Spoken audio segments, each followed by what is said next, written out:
You're at a dinner party, the most extravagant dinner party you've ever seen. Gold plates, jeweled goblets, food you can't even identify. Dishes so exotic they feel almost unreal. The wine never seems to end. The host is overly generous.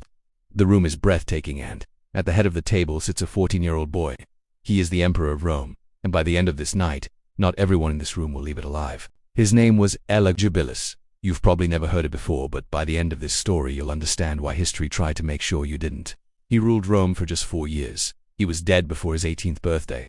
Not a battlefield tyrant like Nero, not a calculated political monster like Caligula. It was something far stranger, something Rome had never faced before and would never face again. A teenage boy who turned the most powerful empire in the world into his personal experiment in chaos, excess, and humiliation. And what he did was so disturbing that when Rome finally ended his reign, they dragged his body through the streets and threw it into a river. Before we step inside the palace, where entertainment turned into something far more dangerous, drop a comment with your city and country, because once you see what a teenager with absolute power did for amusement, you'll understand why Rome tried to erase his name completely. The boy who would become Elagabalus was born around 204 AD in Emesa, a Syrian city now known as Homs. His birth name was Varius Avitus Bassianus, and he was never meant to be emperor. His destiny, at least originally, was something entirely different. He was raised to be a priest.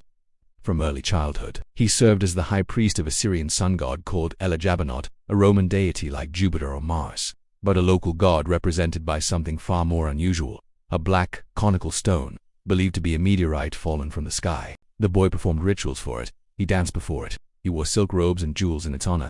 Even by ancient standards, his devotion was intense, almost unsettling. But fate had other plans, because he was also connected to power. His grandmother, Julia Maesave, was the sister of Julia Domnath, the wife of Emperor Septimius Severus. That connection made him a distant relative of the Severan dynasty ruling Rome.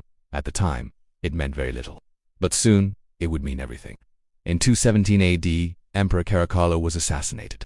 His successor Macronus rose from the ranks as a prefect, but he was weak, unstable, and deeply unpopular.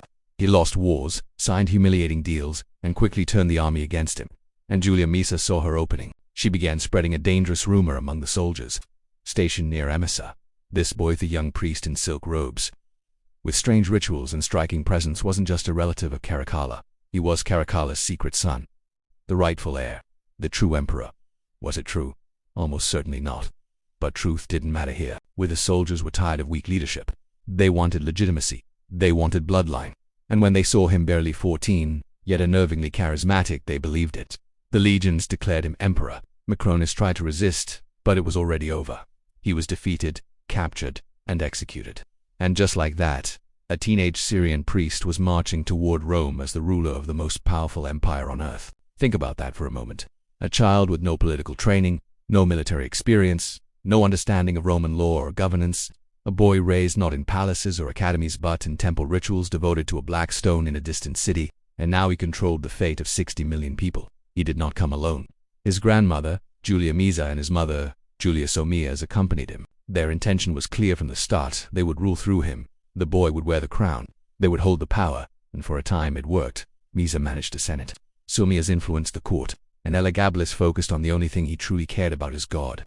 Because the first thing Elagabalus did upon entering Rome was not to address the Senate, not to meet the generals, not to stabilize an empire in crisis.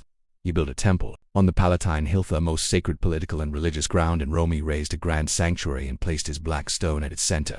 Then he demanded something unthinkable. Rome must worship it, not alongside Jupiter, not as part of the Roman pantheon, but above every god Rome had ever known, above Jupiter, above Mars, above centuries of tradition. Every summer solstices, Elagabalus led a procession for his stone god through the streets of Rome. A chariot drawn by 6 massive white horses carried the sacred meteorite. No reins, no driver, no rider. It moved as if something divine itself was guiding it. Elagabalus walked ahead of it, moving backward, eyes locked on the stone, refusing to turn away while attendants held him upright so he wouldn't fall. This wasn't religious reform, it was cultural shock. But religion was only the beginning. Inside the palace, things became even stranger. Banquets began almost immediately. Elagabalus treated dinner parties like a form of power, pouring unimaginable wealth into feasts designed not just to impress but to overwhelm.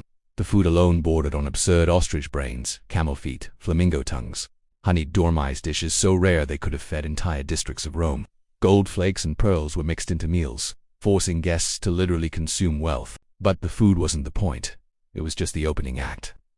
The real purpose of these dinners was what happened to the guests. At first it seemed harmless. Elagabalus introduced what may be history's earliest recorded whoopee cushions, air-filled leather bags hidden beneath dining couches. As guests sat down, the cushions deflated, filling the room with sudden bursts of laughter. But the humor escalated. He began serving fake meals, waxed glass, and marble replicas of food, sometimes even paintings instead of actual dishes. Then came lotteries in the streets. Ordinary citizens would win prizes: gold, houses, slaves, or nothing at all. Pure chance decided everything. And then fear entered the palace. After feasts, guests were assigned rooms to sleep in. During the night, animals were released into those rooms: lions, leopards, bears, not trained to attack, but terrifying enough that sleeping men believed they were about to die. Some reportedly died from shock alone. Then came darker games. People strapped to rotating wheels, repeatedly submerged in water pulled up just long enough to breathe, then forced under again. And finally, the legend that defined his cruelty. During one banquet, a hidden mechanism in the ceiling opened. Instead of decoration, an avalanche of rose petals and violets poured down on the guests, sparing them alive in flowers. The room fills. The petals surge higher and higher, piling around the guests' legs, their waists, their chests. What began as beauty turns suffocating. The perfume becomes overpowering.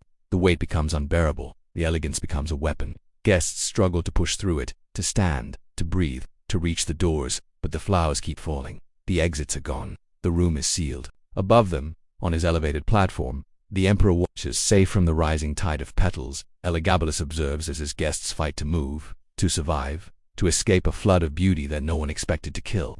To him it is spectacle. To them, it is collapse. Several did not make it out alive, trapped beneath layers of petals at what was meant to be a dinner party, overwhelmed by something designed for delight, while the teenage emperor looked on and called it entertainment. And what makes this moment so disturbing is not just what happened, but what didn't happen afterward. Nothing changed. No pause, no reflection, no hesitation. The deaths didn't stop him. They didn't even slow him down. The following week there was another banquet, another game, another joke, because for Elagabalus there was no boundary between comedy and cruelty, no line separating entertainment from harm. In his mind it was all the same, just different ways to amuse himself. He was 16 years old when the flower incident occurred. 16, an age where most people are still forming an identity, still worrying about school, friends, and the future.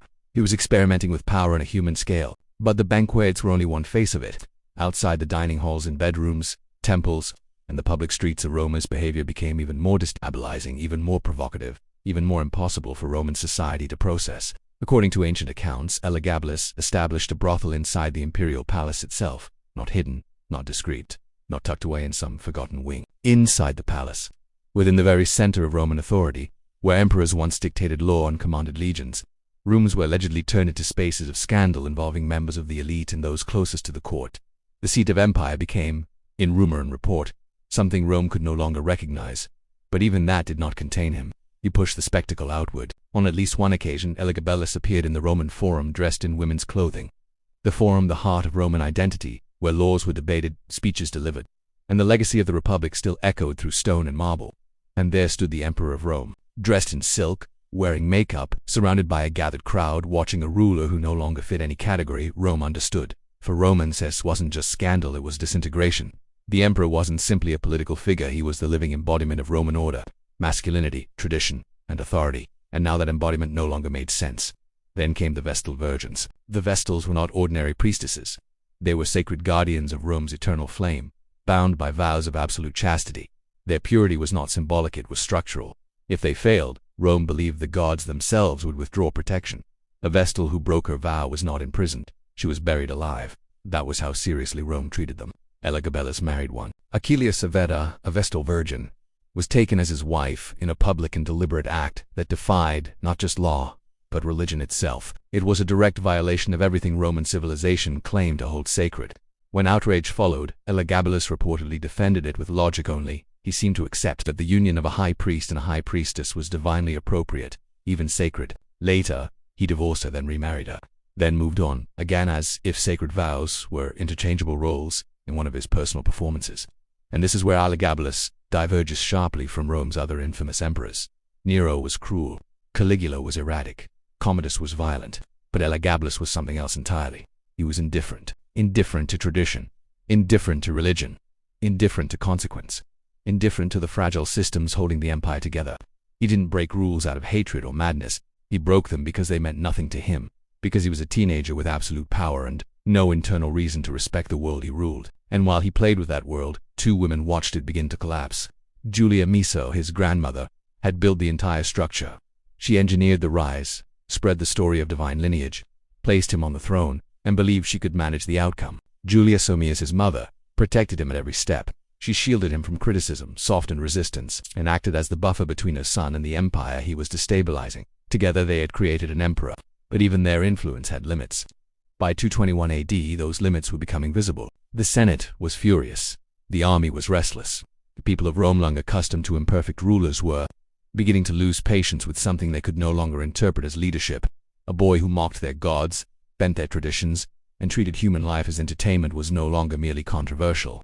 He was becoming intolerable, and Julia Misa understood something that ambition eventually forces every political architect to accept. What you create can outgrow your control. So she made a decision. She began preparing a replacement, a new heir, a more stable figure, someone who would restore order, obey tradition, and survive long enough to matter. And just like that, the system that had elevated Elagabalus began to quietly assemble itself around his removal. Because in Rome, power never stayed still. It only changed direction. And Elagabalus, who had once been the center of everything, was about to learn that lesson in the most violent way possible.